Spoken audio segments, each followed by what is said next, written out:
Primera persona. En primera persona. Entrevistas en Radio Q. Le damos la bienvenida a Silvio Belomino, contador Silvio Belomino, magíster en políticas públicas, legislador mandato cumplido. ¿Cómo estás, Silvio? Buenos días. Hola, Chino, ¿cómo te va? Buen día. Todo bien. Feliz año para todos, que tengan un año exitoso como suele ser. Muchas gracias y bueno, y ya esperando, arrancando, comienzan las clases y arranca literal, como dicen los chicos, el año en la provincia de Tucumán, bueno, y en el resto del país, un poquito mejor que lo que padeció Cava en la jornada de ayer, pero digamos también con una visión y con un año electoral con varias cuestiones para desandar. Habíamos hecho un sondeo a principio del año y nos salía como uno de los temas prioritarios la discusión de algunas cuestiones estructurales en la provincia y en el país. Quiero llevarte a algo que fue noticia durante los primeros días del año, que tuvo que ver con esto del pacto social. Es más, en el discurso el propio gobernador Osvaldo Jaldo dijo que lo ideal sería que todos los municipios de la provincia abandonen. El nombre cambió, pacto social, pacto fiscal, bueno, a lo largo del tiempo, desde hace unos años viene cambiando la denominación, pero no el sentido, que es delegar por parte de los municipios la coparticipación a cambio de que el Estado provincial pague los sueldos. El caso emblemático, el primero que salió, te tuvo vos como secretario de Hacienda, que fue San Miguel de Tucumán, no en los términos que se plantean ahora, sino en la cuestión de que tenían todos los recursos afectados cuando Alperovich gobernaba y Amaya era el intendente. Haceme un repaso y decime, en esta circunstancia, ¿quién es el que más gana y quién es el que más pierde? Bueno, ahí hay que hacer un análisis en función de la calidad de dirigente que tenemos también en la provincia de Tucumán. Se considera que el gobierno provincial gana desde el punto de vista que tiene bajo su poder y bajo sus alas a los municipios que están dentro del pacto fiscal. Y esto es una cuestión que va mucho más allá de lo estrictamente financiero, donde se quedan con parte de los recursos y lo más importante, le aseguran la masa salarial. La cuestión de fondo de todo esto es que los municipios que están dentro del pacto fiscal carecen de autonomía, carecen de independencia para tomar sus decisiones, no solo desde el punto de vista estrictamente político, sino lo más profundo, que es no pueden establecer sus propias políticas públicas, que es algo esencial establecido en un régimen federal como tenemos en principio en Argentina. El régimen federal se establece por una cuestión básica y elemental, y más considerando el municipio. Cada municipio adopta una política pública conforme a la identidad que tiene su propia ciudad, sus ciudadanos y lo que requieren ellos. No lo puede dictar la provincia, no debe, porque no tiene el conocimiento que tiene por una cuestión de vecindad cada uno de los municipios, el intendente y los funcionarios a cargo de él. Acá lo que ocurrió fue una cuestión de emergencia, que suele ocurrir en este país, que las decisiones de emergencia que se toman suelen quedarse y perpetuarse para siempre en Argentina en general, con algunas decisiones, y ocurrió esto en una situación de emergencia del año 99, donde asumía un nuevo gobierno con una masa salarial de más de 6 meses de sueldos atrasados, tanto a nivel provincial, municipal, con municipios literalmente incendiados, como era el caso del municipio de San Miguel de Tucumán, donde se incendió el edificio del Consejo Deliberante, todo un símbolo, no es una cuestión menor. Entonces necesitaba un pacto social en ese momento.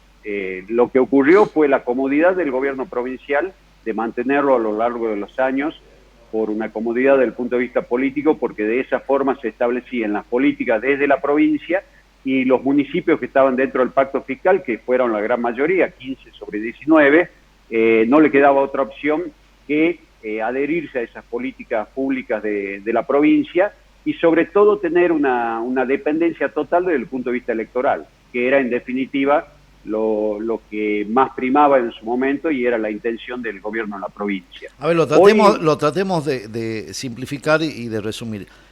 La decisión del gobierno se justificaba en la mala administración de los municipios, decir, bueno, para garantizar la paz social, creo que se llamaba Pacto por la Paz Social o algo así en su momento. Sí, todos surgió. los años iba modificando, Sí. pero básicamente nació como el pacto, estaba relacionado con la paz social. Exactamente, decía, nosotros garantizamos el sueldo en los municipios mediante la retención de los dineros que son de los municipios.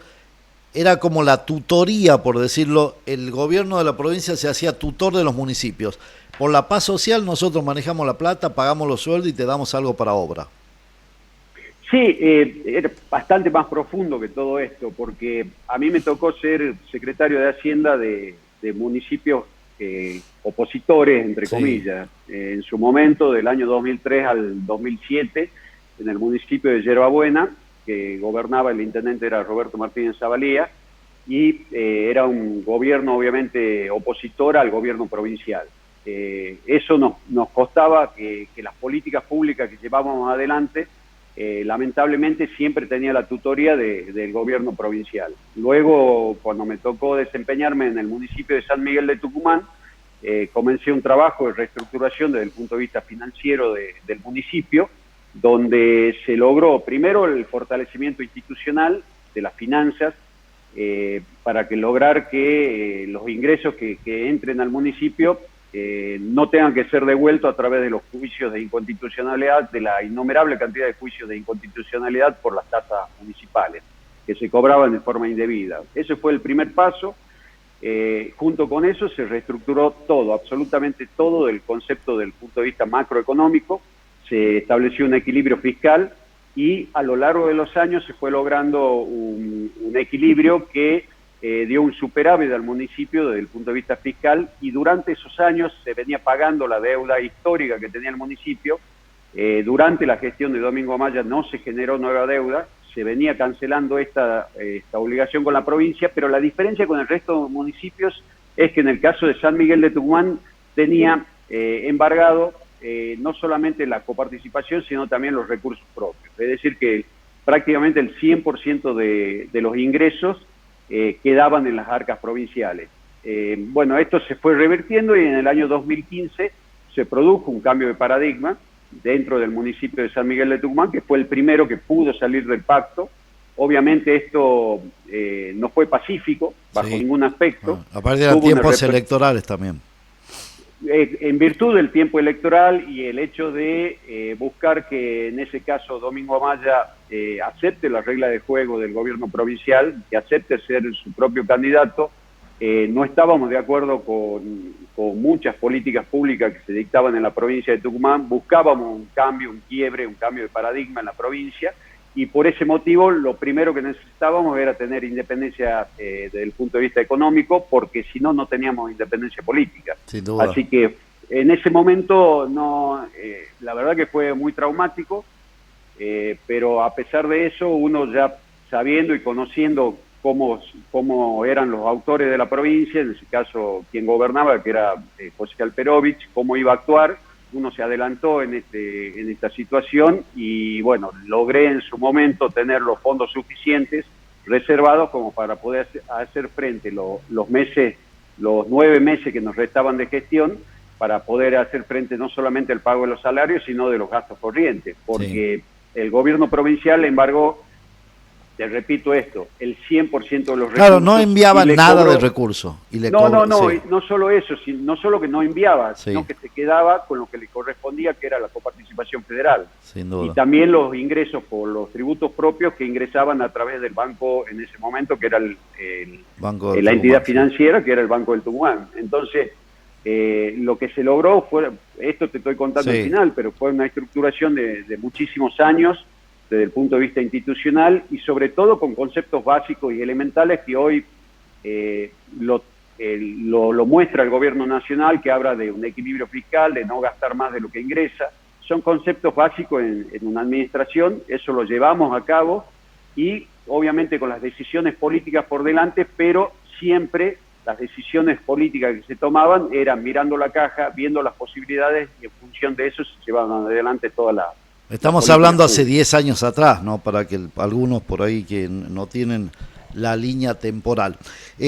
Ahora, la pregunta es, el secreto entonces, buena administración, previsión de los municipios, para poder salir del pacto. Los ganadores podrían ser en caso concreto, esto, digamos, los municipios, porque tienen una independencia financiera, política y también de obras públicas. Ahora, el contrasentido es, ¿están preparados los municipios para hacerse cargo? Porque hay cuestiones que son cotidianas, liquidación de sueldo, haberes. ¿Cómo está? Porque esa estructura, cuando se firmó el pacto, quedó en manos de la provincia. Mira, Chino, en esto hay que ir a los números y uno se basa como profesional, sobre todo en números y en estructura. Muchos municipios, la gran mayoría, lo que ingresaron fue en una zona de confort donde les resultaba muy cómodo vivir de la provincia, de una masa de ingresos que en principio corresponde a toda la provincia. Bueno, lo que ocurrió a lo largo de los años también, que la distribución de esos ingresos tenía un dejo de discrecionalidad por parte del Poder Ejecutivo Provincial y se distribuía fondos a municipios según la bandería política, sobre todo, y las simpatías inclusive que tenían con los mandatarios de cada municipio. Eso hizo que se acreciente la deuda de algunos municipios y en detrimento de eso, lejos de trabajar en la estructuración desde el punto de vista administrativo, político del municipio, lo que hicieron fue, al contrario, dejarse estar, ingresar en una zona de confort, vivir de la provincia, y lo que ocurrió hoy, si uno saca fotos, son muy pocos los municipios que están en condiciones de hacer frente y hacerse cargo de las obligaciones que les corresponden, las obligaciones impuestas en nuestra Constitución Nacional, en nuestra Constitución Provincial y en las distintas normas provinciales. Entonces, hoy vemos una situación que hay municipios que en forma declamativa su intendente o sus funcionarios solicitan mayor cantidad de ingresos de lo que fue. Bueno, no trabajaron a lo largo de estos años para lograr esa independencia económica. Nosotros lo demostramos con el municipio más grande de la provincia, que es casi la mitad de los ciudadanos que habitan en esa, que es en San Miguel de Tucumán, con el agravante, como te decía, que teníamos embargado el 100% de los recursos, pero se lo pudo hacer. Entonces, eso te da una muestra que todos los municipios no solo que pueden, sino que deberían. Y el discurso desde el punto de vista del gobernador lo tomo con pinzas, porque durante los 8 años que me tocó a mí ser secretario de Hacienda del municipio de San Miguel de Tucumán, el gobernador era el ministro de Interior. Y lejos de profundizar en este tipo de política, lo que profundizaron fue en la concentración del poder en el gobierno provincial, porque les resultaba muy cómodo y de esa forma tenían una obediencia debida de todos los municipios desde el punto de vista político y ya con un tinte estrictamente electoral. Entonces, la verdad que desde el punto de vista discursivo lo tomo como tal, como un relato, pero en los hechos no se llevaron adelante políticas públicas. Es el actual gobernador el que era presidente de la legislatura cuando me tocó ejercer el mandato de legislador. Fui el primero que presentó proyectos de fondo como ser la reforma de la coparticipación provincial, la distribución en forma efectiva y de acuerdo a los parámetros objetivos del Fondo de Desarrollo del Interior, para que se distribuyan esos fondos no en carácter discrecional como hacen ahora, sino en forma automática a todos los municipios del interior. Muchas leyes de fondo que ni siquiera fueron tratadas, ni siquiera se discutieron. Claro, estuvo la presentación, hubo los proyectos, y el que hoy solicita eso en el sillón de Lucas Córdoba presidía la legislatura y nunca lo trató. Vos como conocedor del Estado y con el magíster en políticas públicas, digamos, quizá la foto sea lo que sucedió ayer en Cava. ¿Es posible un país sin un Estado y sin obra pública? Para los anarquistas sí es posible un país no solamente sin Estado, sino organización, que en definitiva es lo que persigue el anarquista. Es imposible concebir en ningún país del mundo que no haya una organización, y esto nace no como algo impuesto, sino como una necesidad de cuando los individuos, los seres humanos, comenzaron a agruparse y a vivir en sociedad.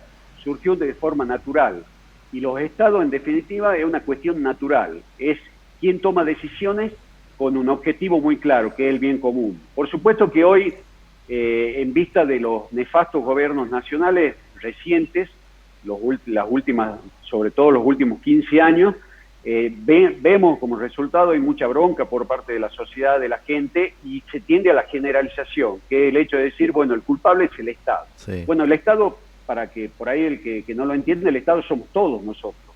Hay un Estado que somos los ciudadanos y está el Estado gobernante. Bueno, el Estado gobernante es fundamental porque es quien toma las decisiones, pero en un sistema democrático como el nuestro, toma las decisiones en representación del pueblo. Para eso son las elecciones y se eligen los gobernantes. Cuando uno elige los gobernantes, elige los perfiles y las políticas públicas que llevarán adelante. Está claro y está demostrado que la inexistencia del Estado es imposible.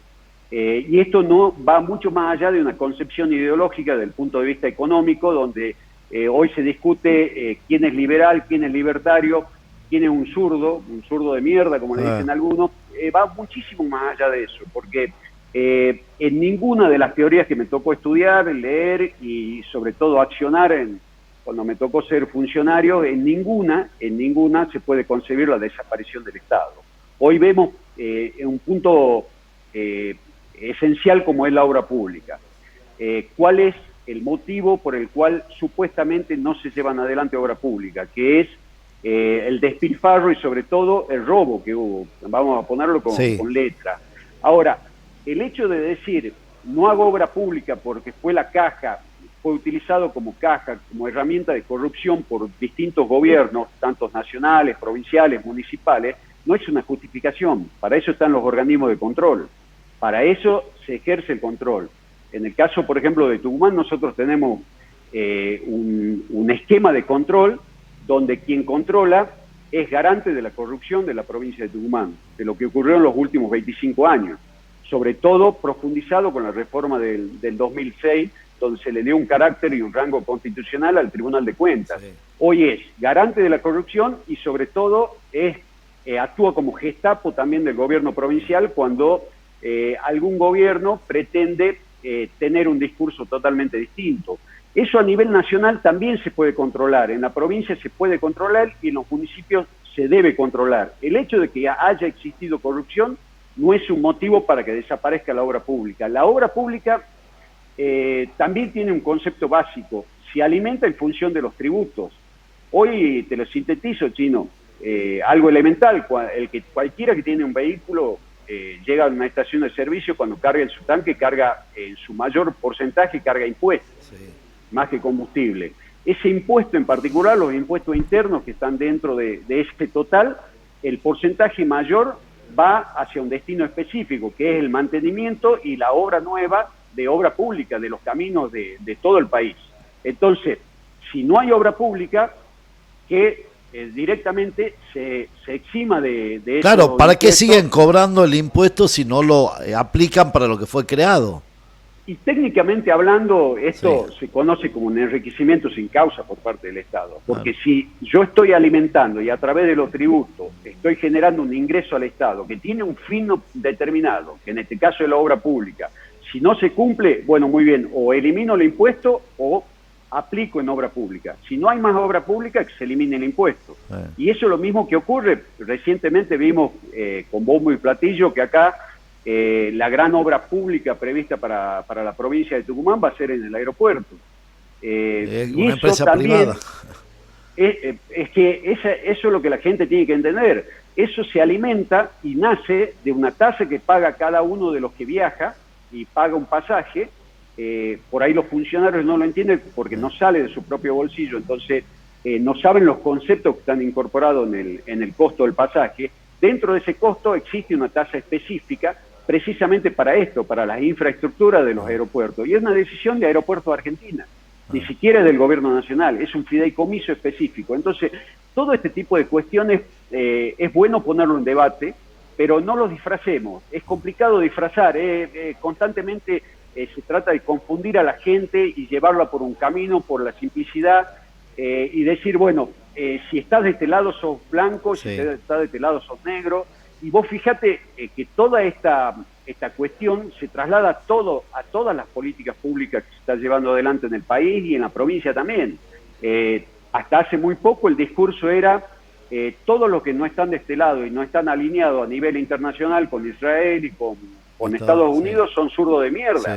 Recientemente Argentina fue en contra de Ucrania, votó en contra de Ucrania y a favor de Rusia. Entonces yo quiero decir, o Rusia ya no son los zurdos que tanto lo tildaron, o qué cambió en este país.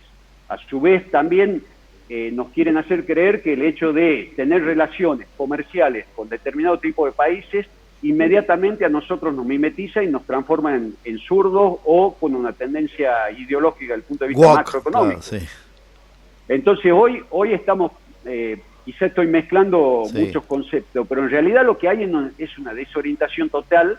Eso se agudiza en la gente con el mensaje del gobierno, tratan de confundir, siguen confundiendo y van trabajando con el sentimiento de la gente, que tiene un sentimiento negativo hacia el Estado, porque en estos últimos años, sobre todo, vimos en estado ausente, se profundizó con la pandemia, todavía todos estamos sensibles por los efectos de la pandemia, y esa cuestión sociológica es aprovechada por los distintos gobiernos en su discurso. Ahora, la gente tiene que no dejarse marear, tiene que entender, tiene que estudiar, y tiene que concebir de una buena vez por todas que el Estado es indispensable.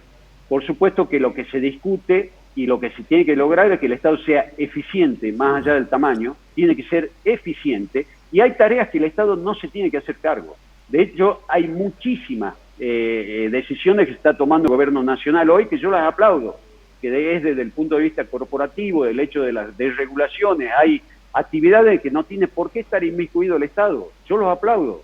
Ahora, esto no es nuevo, Chino, esto se viene estudiando y se viene hablando hace muchísimos años. Este gobierno nacional sí tuvo el valor de ponerlo en la práctica, y los aplaudo. Ahora, poner todo en la misma bolsa es muy peligroso. El Estado tiene tareas que son esenciales. Y para mí, desde mi punto de vista, la concepción de la obra pública es esencial para el desarrollo económico. Si no hay obra pública, es imposible que se realicen obras que son fundamentales para el desarrollo del país, simplemente esperando que algún privado se haga cargo, porque al privado no le reditúa. Claro. Para eso está el Estado. Entonces, esto es un complemento, no es solo lo público o solo lo privado, es un complemento, y en eso es lo que se tiene que trabajar. Ahí es precisamente donde se establecen las políticas públicas. Ahora, para establecer políticas públicas tengo que tener muy en claro qué quiero, qué tipo de perfil político establezco, y sobre todo ideología. Discutamos ideología, que me parece fantástico, pero no traten de manchar las cuestiones o decir el Estado no sirve absolutamente para nada, porque no es así. Te agradezco la comunicación, que tengas buena jornada. Muchas gracias, Chino. Saludos para toda la audiencia.